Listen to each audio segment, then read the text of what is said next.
Nasagip ang isang sanggol na ibinenta umano ng kanyang mga magulang sa Cebu City. Pinagboxing naman ng isang kagawad ang 2 menor de edad sa Iloilo City. Saksi si Kim Salinas ng GMA Regional TV. Inabot din ng ilang minuto ang boxing match na yan sa barangay West Habog-Habog sa Molo, Iloilo City. Nakaikot sa kanila ang mga manonood at may mga nag-cheer pa. Ang palitan ng suntok nangyari sa pagitan ng 15 anyos na babae at 14 anyos na bahagi umano ng LGBTQIA community. Pinagboxing daw sila ng isang barangay kagawad dahil hindi raw mapigil ang away ng dalawa kahit pa sinasaway. Depensa ng kagawad. Halin pa sang nagligad, kaya nga na ako ng paugtas yun di sa kunya mo. Do hindi na kuya katulog diri sa obran nyo. Pero ang ganitong uri ng pagdidisiplina hindi nagustuhan ng mga kaanak ng 2 menor de edad. Nagtamo rin daw ng sugat sa tuhod at sumakit ang batok ng babaeng menor de edad. Siya pa mismo nagatag sing glove nga para paawayon. Pero wala yung ginapaminsan bata ko. Babae, gamay pa ka bata.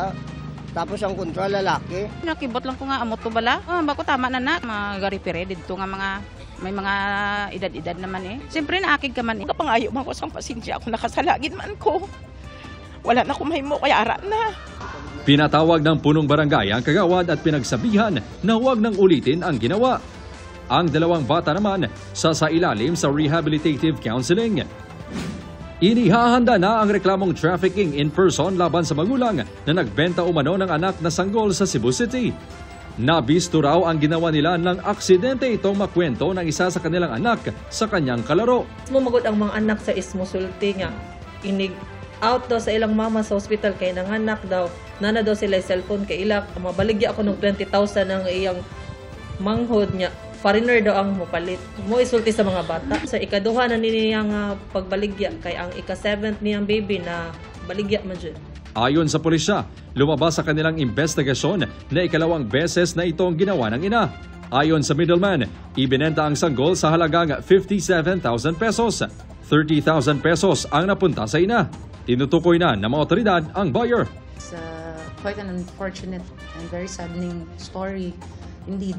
And this did not happen once. It happened few times. Nasa pangangalaga na ng DSWD Regional Office ang sanggol. Naaresto naman sa kasong illegal gambling ang magulang at kasalukuyang nakakulong.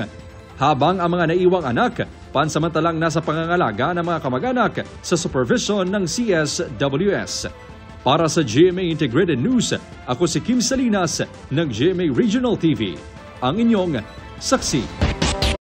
Mga kapuso, maging una sa saksi.